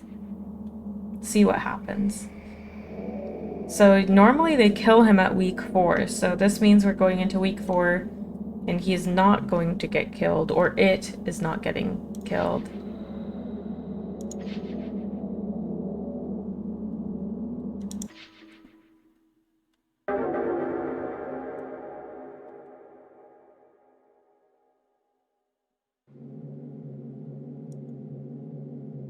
The time I have to spend compiling an evaluation on Adrian is almost up, and I still can't say what to make of her changes in mood. It is of course the case that children of Adrian's age are nowhere near finished learning and growing. I may have to simply be happy that Adrian was able to improve her attitude. Good night, Stacky. Happy Friday.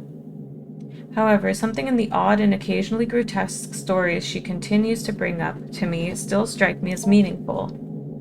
How's your week been, Adrian? Grandpa's almost ready. He's almost finished. Well, sort of.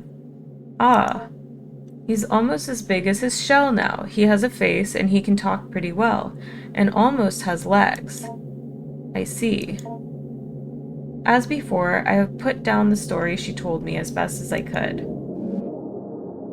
Once again, Adrian told me about growing her grandpa.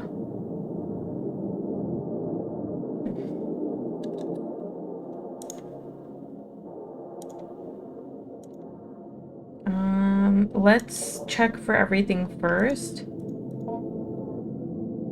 The hairy thing that was here before is gone.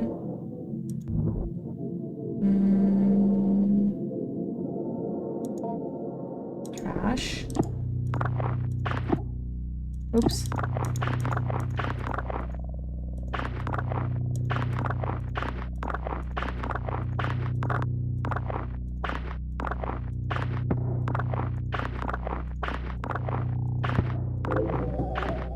What is that? Bar of soap. Huh. Maybe it's food. Okay, bulbous growth. We still haven't found anything sharp, though. And we haven't found a flashlight.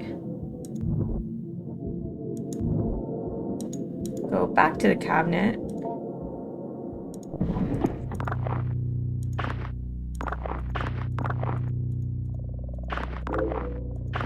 What's this? Meaning. Cool. Another vocabulary card.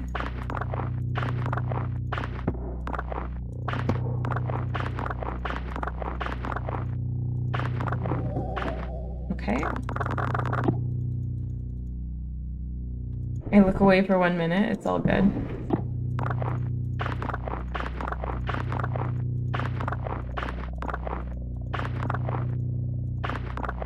Maybe it's just random where the food and vocabulary cards appear, so you just have to check everywhere.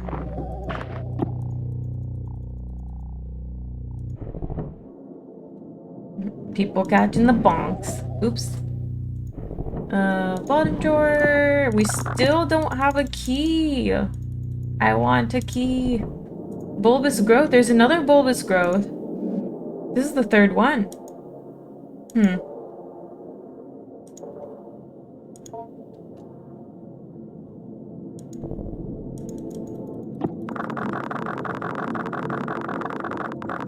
I can't do anything with the painting again.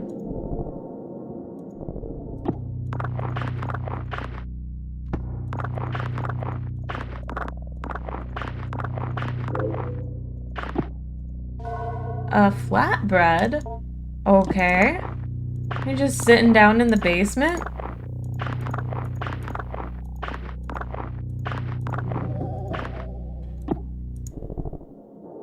Okay, that's it there.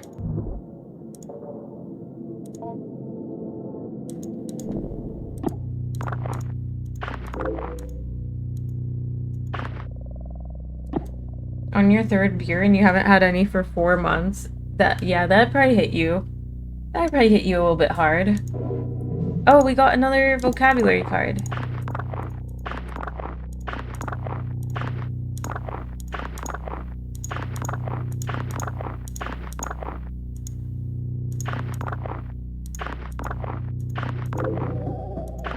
What is that, a mushroom?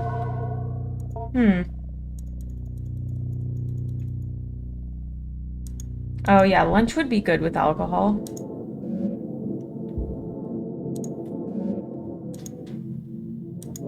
Maybe Grandpa be messing up the place over the weekends, throwing parties? Maybe. Maybe. You might be right. We don't have another human representation yet for the glue. Let's go here, look over documents. This is everything that we picked up, I think. No more educational posters. I guess we'll go through cabinets again, see if anything's in here.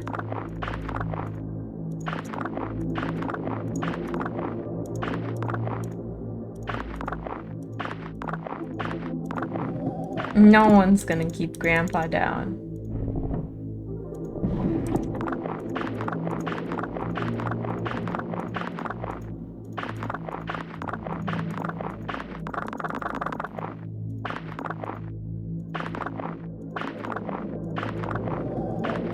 I wonder if I'm like missing things. That's what I'm a little bit worried about. Clean. Cool. Nothing more. Yeah. Cool. Alright, kitchen, and then we'll do Grandpa stuff. Dead Poop, thank you for the 100 bits. How are you? Nice to see you. Ah, an apple. Okay. And jackfruit. Interesting. I don't really think we have anything to prepare, do we? Oh, a bar of soap.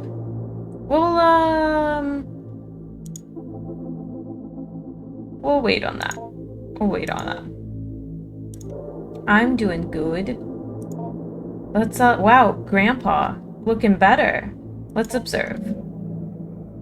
You examine Grandpa, noting its movements, respiration, and general mood. Grandpa seems fatigued and almost anemic. Some of its spines appear brittle. Perhaps it would be more cooperative if fed an iron-rich meal like meat. Where do we get meat from? How do we get meat? I don't blame him, honestly. They keep killing him. As soon as I could, I'd be running around doing what I want. Same. Soap and jackfruit flatbread. Move over, Gordon Ramsay.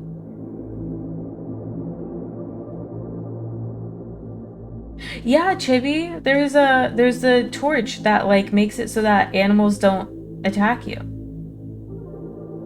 I know this because when Saiyan Knight played Elden Ring, it was like the first thing he looked for because he didn't want to kill the animals.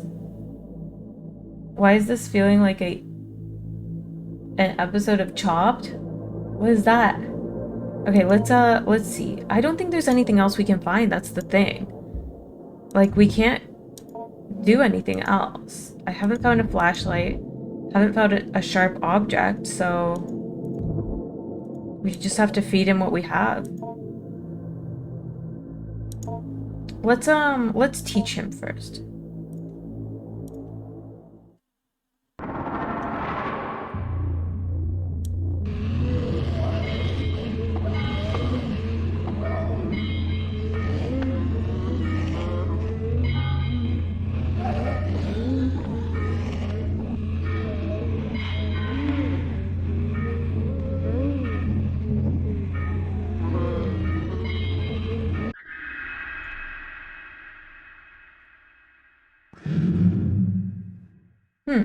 He did his best.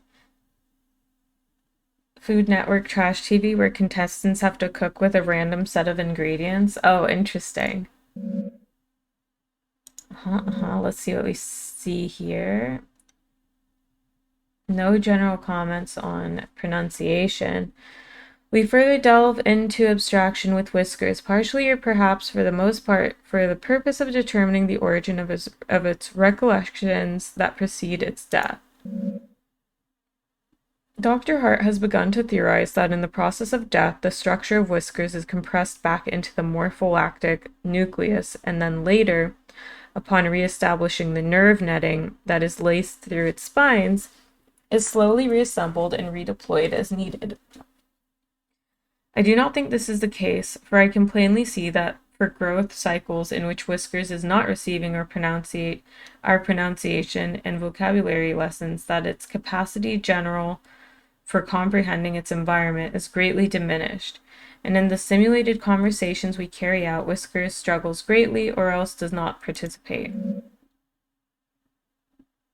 In any case, we will press on with our lessons and heed Dr. Hart's caution regarding terminating the growth cycle before Whiskers' allotted growth time passes, or if it appears to be becoming just a little too competent at appearing human.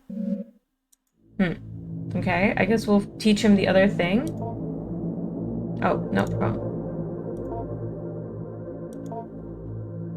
Whoa, did you see Grandpa? He was like standing up. He looked crazy.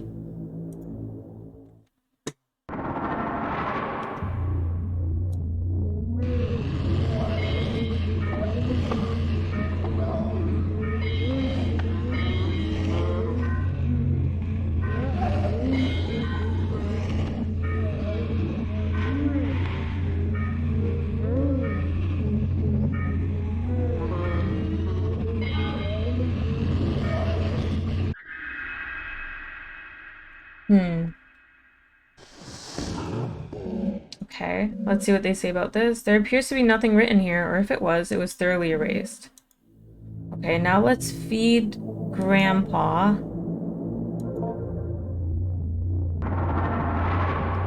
Maybe we give him, like, jackfruit, because that is kind of...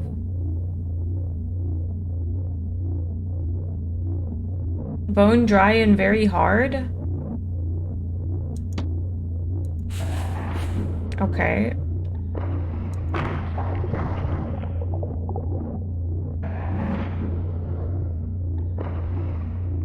Meal appears to have been sufficient. BDAG feels cozy. What else did we find? Flatbread. Moldy and stiff.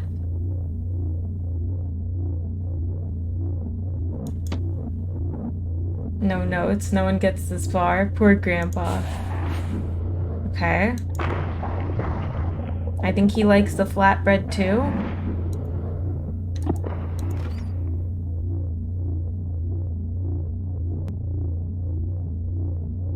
Let's do apple. No. He doesn't like apple. Let's try mushroom. Nerdy, how are you? How's your Friday? Doesn't like mushroom either.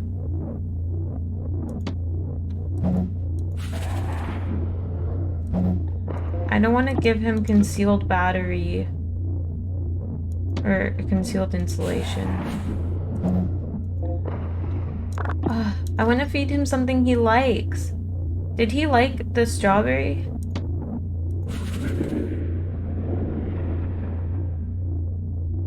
We'll just give him strawberry.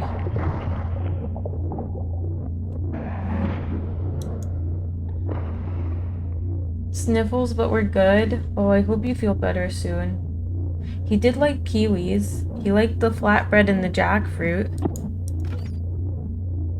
Oh, we'll give him mushroom. Oh, too full. Okay, so we have to find him meat. We just don't have any. Grandpa grunts in appreciation and locomotes towards its favorite corner. Let's go to Grandpa and see if we can attempt to communicate. No response. What?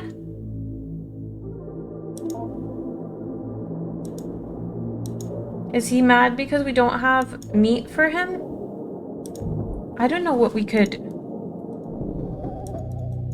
I don't know what we could give him.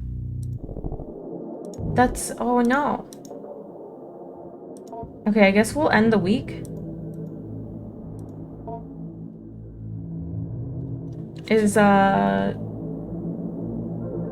We can wait on Stream Raiders. Oops.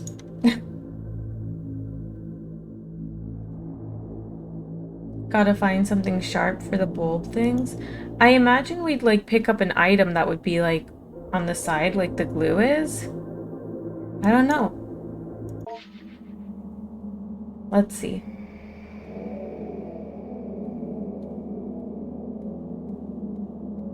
Oh, have to click.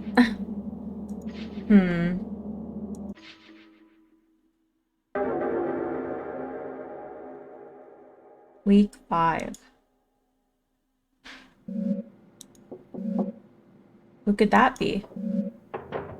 Come in. Ah, Adrian, good to see you. Aren't you a little early? No matter, I suppose we have some time now. How have you been? How's your grandpa doing? That's why I wanted to talk to you. Something happened. Oh, what happened? Nothing bad, I hope. No, nothing bad. Just different, I think. Maybe even good. Well, I'll tell you about it. Well, last night something woke me up. There was a noise at first. It was like it came from the walls. I could hear it from my bedroom, but there was something else. Something calling. I could hear it barely. I was afraid somehow Grandpa had hurt himself. I had to go find out. I went downstairs and the vent, the place where I first found Grandpa, or what I grew him with, it was open. Do you remember how I told you about the vent in the ceiling behind the bars? I was thinking he had climbed up into it. He had gotten so big, he could have done that. Maybe he had gotten trapped somehow in the vent. I had to go see. I got inside. I heard the calling again, more clearly this time. Grandpa was definitely in the vent somewhere. I could feel him hearing my thoughts. I got that weird feeling, a sense in the air. I had to go forward. Okay. As I moved in closer, the vent had stuff in it. The kind of slimy, hairy stuff Grandpa would leave around a lot. He was definitely close, okay? Something was there at the end. But it wasn't Grandpa. It looked maybe like he had made it, though. What is it? It was slumped in the corner. He had a weird mouth, and it had its lungs on the outside and drew in just enough air to call out. And then it just stopped breathing. And then something was hanging over me. Is it Grandpa? And then I woke up in my bed. Oh, a dream?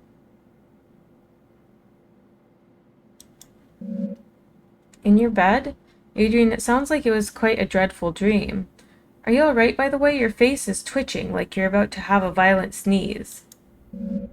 I'm fine. It's just Grandpa, you see. It took me a little while to figure out, but later when I was brushing my teeth, I saw one of Grandpa's whiskers poking just out of the space under my eye. And I started to remember how in the vent he hid inside of me.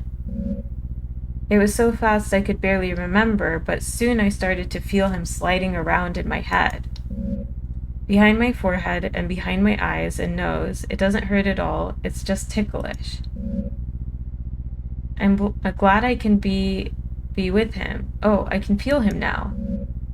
I think he wants to meet you. Part of him is moving down my arm. Oh. I'm starting to get worried, Adrian. You really should not be twitching like this. I should walk you to the nurse's office. Come on, let's go. You should really meet him. I've told you so much about him. Here. What are you doing, Adrian? You're starting to look very ill. Please, just wait. Just stay still. He's gathering, waiting at my fingertips. Why do you look like that? You don't have to be afraid. Look. Uh,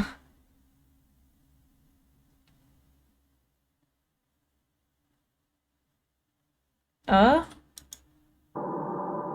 Wait, there are two endings? I got the failure of fulfillment. Oh no. What is the other... What is the other ending?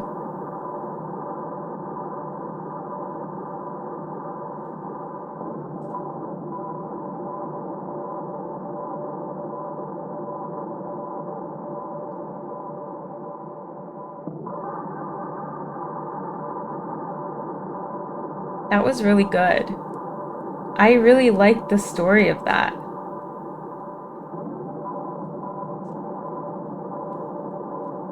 We got the failure ending. Hype.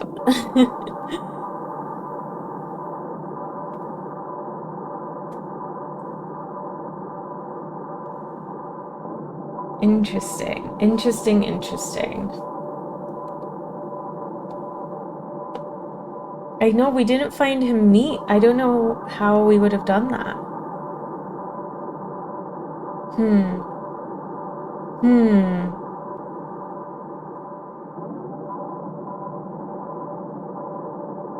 Elder abuse.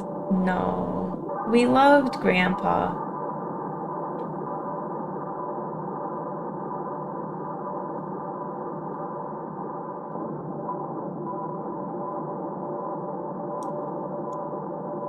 I think this is like all the supporters. I liked it. I thought that was good. I thought it was good. There's one other ending that I feel like I'm just gonna look up. Um, but yeah, I did not expect that to be as good as it was.